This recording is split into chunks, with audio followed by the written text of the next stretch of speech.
और आज इस विशाल जनसभा को सफल बनाने के लिए जो हमारे बसपा और एनएलओ के सभी छोटे बड़े पदाधिकारी एवं नेतागण और हमारे मूवमेंट की जान, हमारे मेहनत कर कार्यकर्ताओं ने जो मेहनत कर आज इस सभा को सफल बनाया, तो आप सभी का भी मैं तहे दिल से धन्यवाद करता हूं। साथियों, मैं यहाँ हरियाणा में होने वाले विधानसभा आम चुनाव के संबंध में कुछ जरूरी बातें आप लोगों के बीच में रखना चाहूंगा, परंतु पहले मैं अपने सभी संतों, गुरुओं व महापुरुषों से उत्तर प्रदेश की 4 बार मुख्यमंत्री व पूर्व सांसद आदरणीय बहन जी के नाम से लोकप्रिय बहन कुमारी मायावती जी का मैं पूरे तहे दिल से आभार प्रकट करता हूं। साथियों, जिन्होंने अपनी पूरी जिंदगी वामसेन, डीएस कोर व बीएसपी के जन्मदाता एवं संस्थापक माननीय साहब श्री काशीराम जी के बताए हुए रास्ते पर चलकर परम पूज्य बाबा साहब डॉक्टर भीमराव अंबेडकर जी के मानवतावादी व आत्मसम्मान व स्वाभिमान के मूवमेंट के कारवां को अपने आजीवन त्याग, तपस्या व कड़े संघर्ष के जरिए एक नई राजनीतिक ऊर्जा शक्ति प्रदान की है तथा उत्तर प्रदेश जैसे विशाल व महत्वपूर्ण राज्य में 4 बार अपनी पार्टी बीएसपी के नेतृत्व में सरकार बनाकर खासकर बहुजन समाज के लिए एक ऐसी मिसाल बन गई है जिससे प्रेरणा लेकर करोड़ों लोग यहाँ हरियाणा में भी सामाजिक परिवर्तन व आर्थिक तरक्की के मिशन कार्य से जुड़ चुके हैं। इतना ही नहीं बल्कि मैं खुद भी उनके इस नेतृत्व से प्रभावित होकर बीएसपी मूवमेंट से जुड़ा और उनके पदचिन्हों पर चलकर इस मिशनरी दायित्व को, कर्तव्य को व फर्ज को अपनी आखिरी सांस तक निभाने की पूरी कोशिश करूंगा।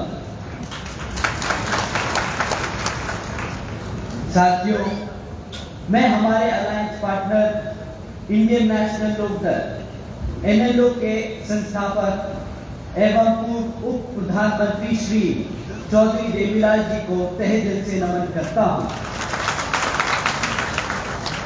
साथ ही एनएलओ के राष्ट्रीय अध्यक्ष श्री ओम प्रकाश चौटाला जी और आज हम सबके बीच में मौजूद एनएलओ के महासचिव, राष्ट्रीय महासचिव और हमारे गठबंधन की ओर से हरियाणा प्रदेश के मुख्यमंत्री के उम्मीदवार श्री अभय सिंह चौटाला जी का भी तहे दिल से धन्यवाद और आभार प्रकट करता हूं। साथियों, पिछले 10 सालों से यहाँ पर हरियाणा प्रदेश में बीजेपी की सरकार चल रही है और अब चुनाव सर पर है, तो ये बीजेपी के लोग फिर से आपके बीच में आकर आपसे वोट मांगने का काम करने वाले हैं। परंतु साथियों, इस बार आप सबको वोट डालने से पहले इनसे कुछ जरूरी मुद्दों पर सवाल करना बहुत जरूरी है। साथियों, मैं आपसे जाति और धर्म के आधार पर सवाल करने को नहीं कहूंगा। मैं आपसे कहूंगा इनसे सवाल जरूर करें शिक्षा पे, रोजगार पे और यहाँ हरियाणा में बढ़ती हुई महंगाई पे। साथियों, यहाँ मौजूद सभी माँ बाप और युवा साथियों से मैं पूछना चाहूंगा कि क्या मिला है आप सबको शिक्षा के नाम पर इस बीजेपी की सरकार में? बताइए साथियों। पिछले बीजेपी के सरकार के चलते हुए पिछले 10 सालों से सरकार ने यहाँ पे 5000 से ज्यादा प्राइमरी स्कूल बंद करने का काम किया। साथियों, एक तरफ पढ़ने वाले बच्चों की संख्या बढ़ रही है और दूसरी तरफ भाजपा की सरकार हमारे प्राइमरी स्कूल्स को बंद करने का काम कर रही है। साथियों, आज प्रदेश में 2200 सरकारी सीनियर सेकेंडरी स्कूल्स में 1000 से ज्यादा स्कूलों में प्रिंसिपल नहीं है। साथियों, जब आपके बच्चों के स्कूल बंद कर दिए जाएंगे और जब उन बचे कुछ स्कूलों में और अगर पढ़ाने के लिए शिक्षक नहीं होंगे, तो आप ही बताइए कि क्या यहाँ हमारे बच्चों के भविष्य से खिलवाड़ हो रहा है कि नहीं हो रहा है। आप ही बताइए, अगर इस तरह सरकार चलती रही तो क्या वो आपके बच्चों के भविष्य से खिलवाड़ कर रहे हैं या नहीं? बताइए, हाथ उठा के बताइए, आपको लगता है खिलवाड़ हो रहा है? साथियों, बीजेपी के शासनकाल के दौरान शिक्षा के नाम पर सिर्फ पेपर लीक की खबरें हमें आए दिन सुनने को मिलती आ रही हैं। साथियों, ऐसा कोई भी सरकारी डिपार्टमेंट नहीं बचा जिसकी भर्ती के परीक्षा के पेपर पिछले 5 से 10 सालों में ना लीक हुए। आप ये बता दीजिए, तो हमारे युवा साथी आज यहाँ मौजूद हैं, आपने कितनी सरकारी नौकरियों के लिए परीक्षा दी और कितनी आपके परीक्षा के जो दिए हुए पेपर हैं वो लीक हो गए और आपको नौकरी नहीं दी गई? बताइए, यहाँ मेरे जितने भी युवा साथी हैं हाथ उठाकर बताइए। साथियों, हकीकत तो ये है कि बीजेपी हो या कांग्रेस, दोनों ही पार्टियों ने हमारे बच्चों के भविष्य के साथ खिलवाड़ किया। एक ने सरकार में रहकर कुछ नहीं किया और दूसरा विपक्ष में रहकर भी हमारे बच्चों की शिक्षा के लिए आवाज नहीं उठा पाया। तो साथियों, आप बताइए, क्या ऐसी पार्टियों को हक है सत्ता में आने का दोबारा? बताइए, हक है कि नहीं? साथियों, आने वाले इस विधानसभा अभय सिंह चौटाला जी को मुख्यमंत्री बनाकर उनको खदेड़ बहाकर ये जवाब जरूर देंगे। साथियों, एक तरफ बीजेपी और कांग्रेस की सरकार जो गरीब विरोधी नीतियों पर चल रही है और दूसरी तरफ हमारी आदरणीय बहन कुमारी मायावती जी की नीतियां हैं, जिसके तहत चलकर यूपी में बीएसपी की सरकार ने सावित्रीबाई फुले बालिका शिक्षा आशीर्वाद योजना चलाई थी। साथियों, आपको जानकर हैरानी होगी कि जिस तरह इस योजना के तहत 7 लाख से ज्यादा बच्चियों को 12वीं तक की शिक्षा प्राप्त करने के लिए 600 करोड़ से ज्यादा की लागत इन बच्चियों को अपने पैरों पर खड़ा कर एक उज्जवल भविष्य देने के लिए बहन जी ने उत्तर प्रदेश में खर्ची थी। और इतना ही नहीं साथियों, आदरणीय बहन जी ने अपने शासनकाल में यूपी में 5550 से ज्यादा प्राइमरी स्कूल का निर्माण करवाया था। इतना ही नहीं, पहली बार बहन जी ने हॉस्टल्स में गरीब वंचितों के बच्चों के लिए 27% आरक्षण की का भी इंतजाम सुनिश्चित किया था। साथियों, एजुकेशन की बात है तो आपको जानकर हैरानी होगी कि इसके साथ साथ बहन जी ने, आदरणीय बहन कुमारी मायावती जी ने 6 engineering colleges, 2 homeopathic colleges, 24 polytechnic colleges, 2 paramedical colleges, 6 universities, 200 से अधिक इंटर में डिग्री कॉलेजेस और 550 से ज्यादा हाई स्कूल्स और 5,500 से ज्यादा प्राइमरी स्कूल्स और 100 से अधिक ITIs का बनाने का काम किया था, वो भी सिर्फ 5 साल में।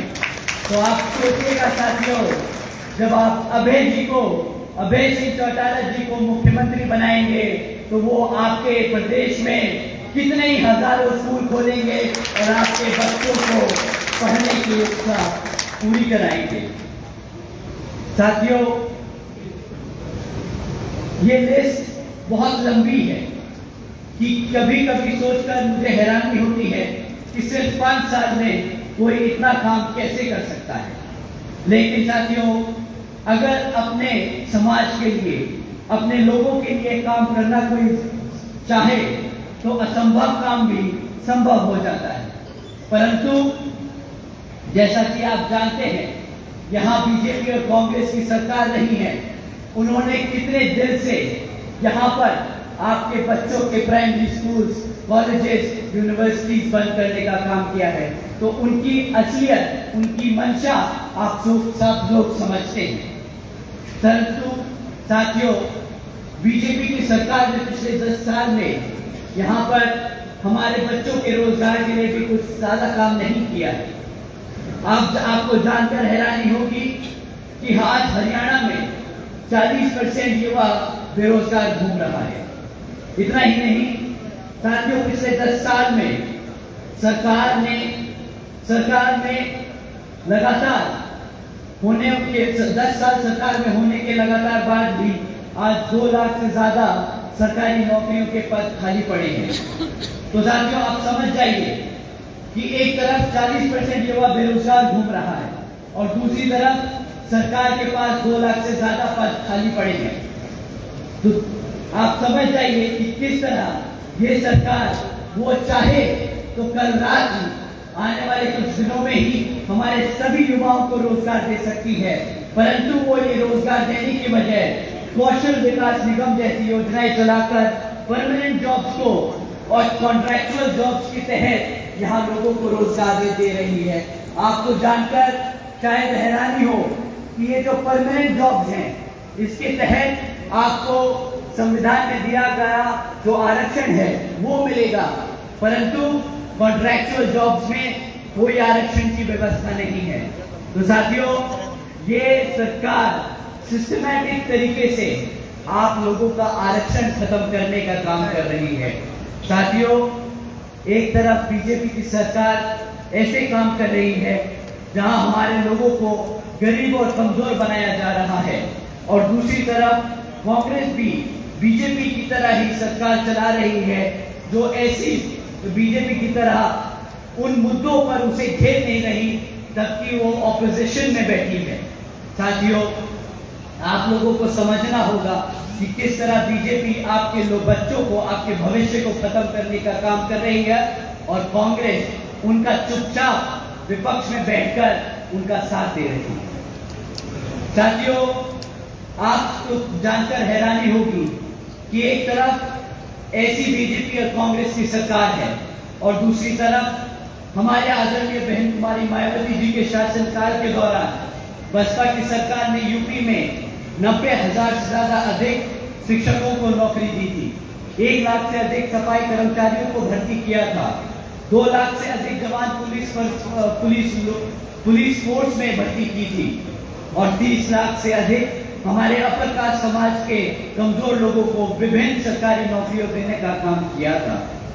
इतना ही नहीं, बल्कि बहन जी के शासनकाल के दौरान बसपा की सरकार ने कृषि एवं संबंधित कार्यों में मिनिमम वेज को 55 रुपए से बढ़ाकर 100 रुपए प्रतिदिन किया था और अन्य पिछड़े वर्गों के लोगों की क्रीमी लेयर की वार्षिक आय को भी 3 लाख से बढ़ाकर 5 लाख रुपए करने का काम किया था। साथ ही साथ बहन जी ने गन्ना खरीद के दाम भी दुगने कर दिए थे। साथियों, उसी तरह जब आप अभय जी को यहाँ पर मुख्यमंत्री बनाने का काम करेंगे तो उसी तरह यहाँ पर भी आपकी फसल का सही दाम दिलाने का हमारे मुख्यमंत्री जी आप लोगों का पूरा काम करेंगे। साथियों, महंगाई पे मैं आप लोगों को क्या ही बोलूं। बीजेपी की सरकार एक तरफ बोलती है कि मुफ्त में राशन देने की स्कीम चलाकर कि हमने मित्रों, आज बीजेपी के सरकार ने 80 करोड़ से ज्यादा देशवासियों को मुफ्त में राशन देने का काम किया है, परंतु इन्हें समझ नहीं आता कि अगर आप 80 करोड़ जनता को मुफ्त में राशन देने का काम कर रहे हैं तो इसका मतलब ये 80 करोड़ जनता अपने पैरों पर खुद खड़े होकर अपने आप कमा नहीं सकती, अपने आप राशन नहीं खरीद सकती। तो साथियों, जो सरकार आपके समाज को, आपके भविष्य को इस कदर खोखला कर दे कि वो अपने घर में खुद ही राशन खरीद कर अपने माँ बाप को ना खिला सके, तो क्या ऐसी सरकार को आप चाहेंगे कि वो सत्ता में बनी रहे या नहीं? तो साथियों, समय आ गया है ऐसी सरकार को सत्ता से उखाड़ फेंक यहाँ पर अभय सिंह चौटाला जी को मुख्यमंत्री बनाकर अपने भविष्य को सुरक्षित करने का।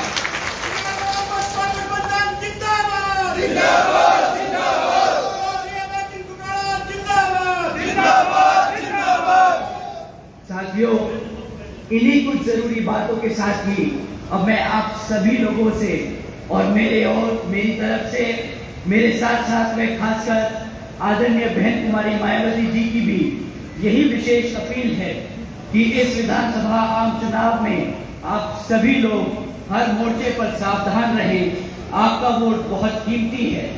आपका वोट कोई खरीद ना पाए, आपका वोट कोई लूट ना पाए, आपका वोट कोई पढ़ने से रह ना जाए। जाति, बिरादरी, धन बल, मंदिर मस्जिद या किसी भी भावना आदि के नाम पर कोई स्वार्थ में